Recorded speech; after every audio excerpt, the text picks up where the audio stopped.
Terkait dengan silpa. Silpa sekarang ini udah turun, Pak. Sebelumnya 700. Sekarang udah turun menjadi 600-an. Ya, tapi silpa itu terdiri dari macam-macam. Ada dana yang memang tidak bisa dipakai sehingga ditaruh di situ. Nah, itu bisa dimasukkan pada perencanaan berikutnya kita ajukan kembali. Bisa juga dari hasil efisiensi proyek pekerjaan.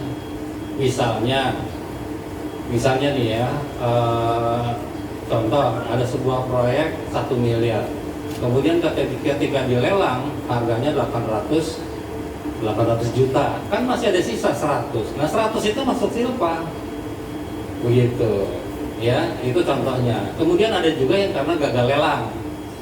Ya gagal lelang ya, sebabnya kenapa? Mungkin tidak ada peminatnya, atau sulit ya, atau bagaimana gitu, kondisinya macam-macam. Bisa terjadi semacam itu, atau mungkin di perencanaannya bisa saja. Jadi opsinya banyak, Pak, kemungkinannya. Kemudian Pak Renaldi ini belum, Pak, silakan. Jadi terkait apa ya tadi? Kendaraan. Kalau kendaraan, siapa saja berhak untuk mengusung. Ya. Saya tidak menyebut dari mana, gitu kan. Silakan saja yang mengusung, gitu kan. Nah, seperti itu. Jadi boleh-boleh saja. Tinggal siapa duluan aja yang mau mengusung, kan selesai, gitu kan. Yang penting jumlahnya, persyaratan minimal itu 10 kursi. Kalau itu sudah terpenuhi, ya sudah, jalan. Jadi IBH ini belum sah ya?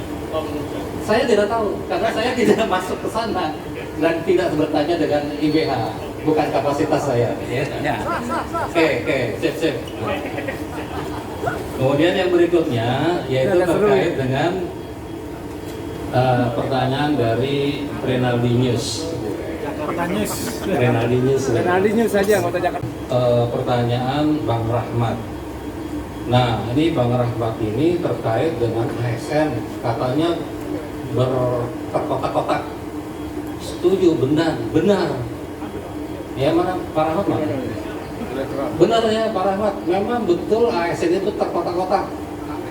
1, ada yang di Setda. 2, ada yang di Kominfo. Ya benar kan? Gue jawab nih. Terus yang ketiga, ada juga yang di OPD mana gitu kan. Benar, terkotak-kotak, betul gitu. Jadi ini tergantung pertanyaannya kan, saya jawab ya. Kalau terkotak-kotak benar. Jadi ada yang di OPD ini. Betul kan? Betul. Jadi saya bilang gitu. Iya, ngelit. Nah, kemudian terkait dengan profesional ya, ASN harus profesional ya. ASN memang harus profesional sesuai dengan aturannya ya, bahwa ASN itu tidak boleh melakukan politik praktis ya. Nah, kemudian pertanyaannya dia pasti nanya, oh bagaimana dengan Pak Ardiono gitu kan. Pasti pertanyaan gitu, saya udah antisipasi dulu nih. Dengan Pak Ardiono, lah kan Pak Ardiono udah habis masa tugasnya, selesai gitu kan. Nah, jadi kalau udah selesai masa tugasnya ya silakan saja, itu haknya beliau, hak pribadinya begitu. Kemudian dengan mendaftar, ya saat ini belum ada yang mendaftar. Satu pun bakal calon mendaftar tidak ada yang belum ada yang daftar karena belum dibuka pendaftarannya. Kok ribut banget? Kan gitu loh. Ya, soalnya belum ada yang dibuka pendaftarannya. Jadi siapa pasangannya dan sebagainya itu masih luar biasa, masih berpindah-pindah gitu. Suatu saat saya dengan Radin, suatu saat saya dengan Afifah. Bisa saja itu semua kemungkinan bisa terjadi karena belum ada yang dapat. Begitu udah ada yang dapat, nah itulah definitif sudah mengajukan surat pensiun ya, karena 6 bulan sebelumnya harus sudah mengajukan. Tadi saya sudah bilang sama ajudan, tolong bawa suratnya, saya bilang gitu, cuma lupa aja. Ya, jago juga ada. Jago juga. Lupa lagi. Tadi saya udah bilang dia suruh bawa gitu. Sudah ada. Burkon. Jadi Siap maju. siap maju. Siap maju. Gitu Pak, kira-kira. Makasih. Ini sudah ditandatangani belum Pak suratnya Pak? Nah, nanti diserahkan. Nah ini belum ditandatangani karena masih di mejanya pimpinan. Itu turun, yang jelas kan dari saya udah lepas, bola bukan di saya lagi. Kalau Berapa ada lama apa-apa tuh? ya, Berapa lama Pak turun surat? ya secepatnya lah. Itu nanti ada aturan. Pengajuannya kapan? Atau masalah fisik? Pengunduran diri, Pertanyaannya ada dua. Tadi Pak Sidik udah, kemudian pribadi saya ditanya tadi, yaitu bagaimana dengan pengunduran diri, dan saya udah mengajukan pensiun, saya bilang begitu kan, suratnya sudah ada, cuma lupa dibawa tadi sama ajudan. Pengajuannya kapan Bang? Hah? Pengajuannya kapan? Udah beberapa bulan yang lalu, gitu kan, bulan sebelumnya harus sudah pengajuan. Kalau nggak ditandatangani terus gimana tuh Pak? Tetap Nah. maju Pak, tetap maju Pak. Maju dong. Oh maju. Maju, ada caranya dan tekniknya. Ya kan kalau birokrat kan tahu Pak bagaimana salahnya. Nah itu yang perlu diketahui semua. Jadi, Harusnya pensiunnya kapan? Januari ya. Oh, Januari. Januari. Bang Anton mau ada Pak ini tambahan tanyaan. Jadi gitu. Iya. Makasih.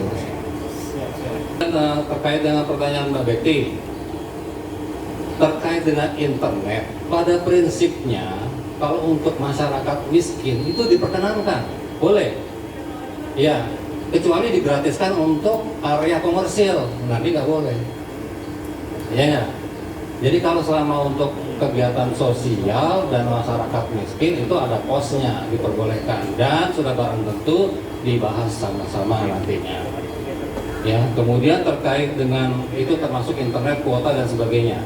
Kemudian terkait dengan TPA. Nah, TPA sekarang ini betul yang Mbak Betty katakan bahwa lagi mandek gitu. Karena posisinya terutama kerjasama dengan Nambo, posisinya itu adalah di Kabupaten Bogor dan kepemilikannya adalah provinsi. Ya, jadi bukan kewenangannya di Depok gitu loh. Nah, Depok hanya memohon supaya itu segera. Bahkan Depok sudah menyiapkan anggaran untuk tipping fee-nya. Ya, sudah menyiapkan tipping fee-nya. Jadi tinggal bagaimana antara provinsi dan Kabupaten Bogor. Kita masih menunggu. Seperti itu. Kemudian bagaimana optimalisasi penanganan sampah? Pertama, kesadaran dulu warganya. Yang kedua, pemilahan terhadap sampah. Bagaimana yang organik dan organik. Dari bawah ada sumber sampah itu harus diolah. Kemudian naik, terus sampai kepada TPA. Ya, pro TPA itu menjadi problem kita. Tingginya sudah 30 meter. Nah, bagaimana caranya? Kita ambil. Nah, rencananya dengan apa namanya, Nambo itu sampahnya kita ambil, kita buang ke sana, seperti itu. Nah, sambil menunggu kalau misalnya tidak jadi, ada juga kemarin saya dialog oleh salah satu penggagas ada di Jakarta, itu pengolahan sampah berbasis nuklir. Nah, itu bisa juga dikerjasamakan, ya dikerjasamakan dengan pemerintah DKI. Nah, saat ini mereka juga sedang dalam proses. Begitu Bu. Jadi terkait dengan TPA. Terima kasih. Jadi pertama, seberapa optimis? Ya 100% lah optimis. Bismillah. Tante. Iya nggak Bang, siapa tadi? Boy. Jadi kalau kita mau maju tuh harus bismillah 100%. Kalau 99 yang maju, ya. Jadi 100% harus maju. Itu kalau ditanya masalah optimis. Ya sudah barang tentu, artinya kita juga jangan takabur, harus dengan perhitungan. Ya artinya 100% itu harus ada apa namanya diurai, harus diurai itu banyak uraiannya 100%, ya enggak? Termasuk yang paling di atas tuh nomor 1 gitu kan itu. Terus yang kedua terkait dengan reformasi birokrasi. Tadi kan saya sudah sampaikan reformasi birokrasi ini paling apa namanya penting itu pertama di SDM. Dua, di tata kelola pemerintahannya. Kalau SDM-nya nggak benar, rusak semua. Gitu. Ya.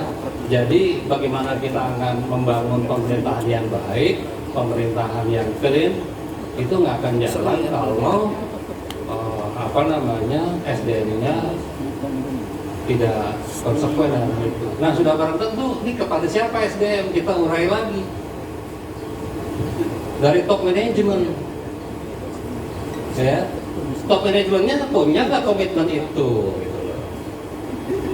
Kemudian middle management, ya terus ke bawah. Nah ini harus punya komitmen. Kalau nggak ada komitmen, ya cuman yang di bawah aja disuruh begitu, ya repot juga. Jangan lupa subscribe ya.